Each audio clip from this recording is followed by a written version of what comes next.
अस्सलामु अलैकुम वरहमतुल्लाहि वबरकातुहू। अल्हम्दुलिल्लाह सीरत हबीब सल्लल्लाहु अलैहि वसल्लम की 28 इकसात हो चुकी हैं और आज इंशाअल्लाह ताला हम 29वीं किस्त जो है इसकी पढ़ेंगे और सुनेंगे भी। तो चलिए फिर दुरूद पाक पढ़ लीजिए। बिस्मिल्लाहिर्रहमानिर्रहीम। अल्हम्दुलिल्लाहि कसीरा। सलामती हो अल्लाह के चुने हुए बंदों पर, खसूसन हज़रत मोहम्मद सल्लल्लाहु अलैहि वसल्लम पर।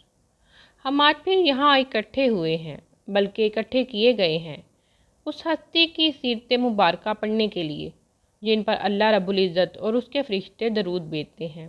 और अल्लाह ताला ने हम पर फ़र्ज़ किया है कि हम हर नमाज में उसके महबूब बंदे जो कि हमारे प्यारे रसूल सल्लल्लाहु अलैहि वसल्लम हैं उन पर दरूद भेजें। दरूद असल में दुआ है और भला पता क्या है? दरूद तो असल में अल्लाह शकूर की तरफ से उसके बंदे की कदरदानी है। बंदे ने रब की अताअत की, मेहनत की और कोशिश की और रब ने उसकी ऐसी कदरदानी फरमाई कि क़यामत तक हर ईमान वाला दिन में बेशुमार मरतबा नबी सल्लल्लाहु अलैहि वसल्लम पर दरूद भेजता ही भेजता है। मतलब अल्लाह से दुआ करता है कि ए रब, तू अपने बंदे पर रहमत और बरकतें नाजिल फरमा। सुबहान अल्लाह। और दरमियान वाला दरूद का राज ये है कि अल्लाह अपने हर मुखलिस बंदे की ऐसे ही कदरदानी फरमाता है। तो उस बंदे ने आखिर कैसे अताअत की थी, ये हम जान रहे हैं इस प्यारे सफ़र में। तो चलिए आगे बढ़ते हैं। ऐसे ही सच्चे ख्वाबों का सिलसिला जारी था कि रमज़ान मुबारक की किसी ताक रात को नबूवत की बशारत लेकर जिब्राईल अलैहिस्सलाम रसूल सल्लल्लाहु अलैहि वसल्लम के पास हाजिर हुए और फिर अल्लाह की रहमत हमारी ज़मीन पर उतार दी गई। नबी सल्लल्लाहु अलैहि वसल्लम को तमाम जहानों के लिए रहमत बना दिया गया और कुरान पाक जो अल्लाह रब्बुल इज़्ज़त की सबसे बड़ी रहमत है, इसे आसमान से ज़मीन पर नाजिल कर दिया गया। सुबहान अल्लाह और अल्हम्दुलिल्लाह कि हम कुरान पाक के वारिस बनाए गए हैं। ये सारा इस्तेमाम हमारे लिए किया गया था। सुबहान अल्लाह, ये हमारी कैसी अच्छी किस्मत है। अल्लाह तेरा शुक्र है। चलिए मक्का चलते हैं। नबी सल्लल्लाहु अलैहि वसल्लम गारे हिरा में इबादत में मसरूफ़ थे कि जिब्राईल अलैहिस्सलाम अल्लाह का पैगाम लेकर हाजिर हुए। वैसे इंसानों को तो इल्म नहीं था, लेकिन जब जिब्राईल आए होंगे तो हवाओं ने कैसे जश्न मनाया होगा, पत्तों ने खुशी मनाई होगी, फरिश्ते मुबारकबाद दे रहे होंगे कि आखिरी नबी मबूस कर दिए गए हैं। चलिए हम भी आज उसी लम्हे अल्लाह सुब्हान तआला का शुक्र अदा करते हैं। नबी सल्लल्लाहु अलैहि वसल्लम को मबूस फरमाने पर शुक्र अल्हम्दुलिल्लाह। अल्लाह ताला उन्हें ना भेजता तो हम कहाँ होते, हम क्या करते। शुक्र अल्लाह का। चलिए हम वापस चलते हैं खुशकिस्मत गार में जहाँ जिब्राईल आने वाले हैं। इब्तिदाए वही का वाक़या हम अम्मा आयशा रज़ियल्लाहु ताला अन्हा के अल्फाज में पढ़ते हैं। वही से कबल हज़रत मोहम्मद सल्लल्लाहु अलैहि वसल्लम पर ख्वाबों का सिलसिला शुरू हुआ। आप सल्लल्लाहु अलैहि वसल्लम जब कोई ख्वाब देखते तो कुछ ही अरसे में उसकी सच्चाई ऐसे ज़ाहिर हो जाती जैसे रात की तारीकी में सफ़ेदा नमूदार हो जाता है। फिर आप सल्लल्लाहु अलैहि वसल्लम को खलवत नशीनी की रग़बत हुई।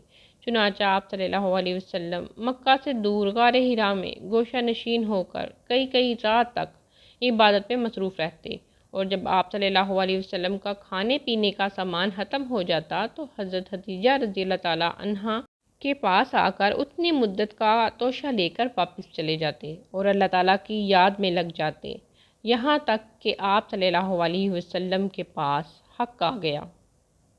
एक दिन आप सल्लल्लाहु अलैहि वसल्लम बदस्तूर गारे हिरा में मसरूफ़ इबादत थे कि आप सल्लल्लाहु अलैहि वसल्लम के पास आया और आप सल्लल्लाहु अलैहि वसल्लम से कहा, पढ़ो।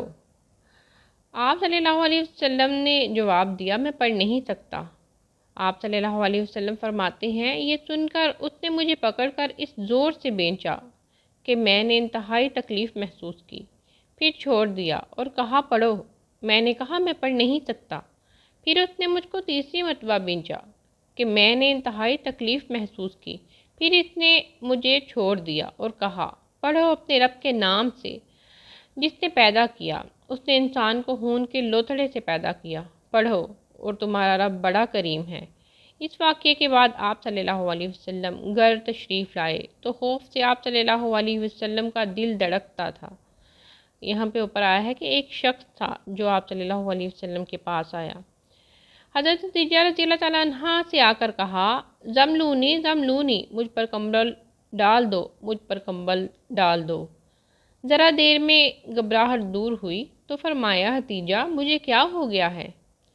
پھر انہیں سارا ماجرا سنایا اور ساتھ ہی کہا، لقد خشیت علی نفسی، مجھے اپنی جان کا خطرہ پیدا ہو گیا ہے، میں زندہ نہیں بچوں گا۔ حضرت خدیجہ رضی اللہ تعالیٰ عنہا نے ڈارس بندھاتے ہوئے کہا، ہرگز نہیں، ایسا ہرگز نہیں ہوگا، اللہ آپ کو کبھی ضائع نہیں کرے گا۔ آپ صلہ رحمی کرتے ہیں، ناداروں کا بوجھ اٹھاتے ہیں، تہی دستوں کا بندوبست کرتے ہیں، مہمان کی میزبانی کرتے ہیں اور حق کے مصائب پر اعانت کرتے ہیں۔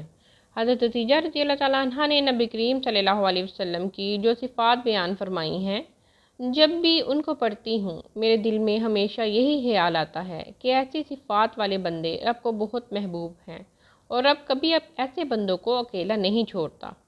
اور پتہ ہے کیا، میں ایک ایسے انسان کو واقعی جانتی ہوں جو ایسے ہی اللہ تعالیٰ کے راستے میں اپنے مال میں سے اس کے بندوں پر خرچ کرتا ہے، اللہ تعالیٰ کے لیے اپنے مال میں ایک حصہ رکھتا ہے، تو اللہ تعالیٰ نے ہمیشہ اس انسان کی ہر مشکل میں مدد فرمائی ہے۔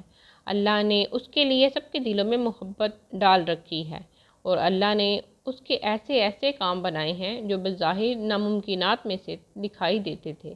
اللہ بڑی شان والا ہے، وہ بہت مہربان ہے۔ وہ اپنے بندوں کی چھوٹی چھوٹی کوششوں کی لاج رکھتا ہے، ہمارے عملوں سے ان کی خرابیوں کو اپنے دامن رحمت سے صاف فرما کر قبول فرماتا ہے۔ بڑا ہی پیارا ہے میرا اور آپ کا رب۔ اچھا، تو جب ہم نبی صلی اللہ علیہ وسلم کی ان تمام صفات کو اپنانے کی کوشش کریں گے تو اللہ تعالیٰ ہمیں کتنا نواز دے گا نا اپنی محبت سے۔ اللہ کی محبت دل میں پیدا ہو جانا سب سے بڑی دولت ہے، اور اس دولت کو حاصل کرنے کا طریقہ سنت پر عمل کرنا ہے۔ ہم آج نیت کرتے ہیں کہ ہم یہ کوشش کریں گے انشاءاللہ تعالیٰ۔ ہم نے بس ارادہ کرنا ہے، اللہ ہی تو توفیق دیتا ہے اور مدد بھی وہی فرماتا ہے۔ جو اللہ تعالیٰ نے ہمیں دیا ہے اس میں سے دوسروں کی مدد کرنا جتنا پاس ہے اتنے میں سے یہ مشکل نہیں ہے۔ جب اللہ کے وعدوں پر یقین ہو تو کچھ مشکل نہیں ہوتا۔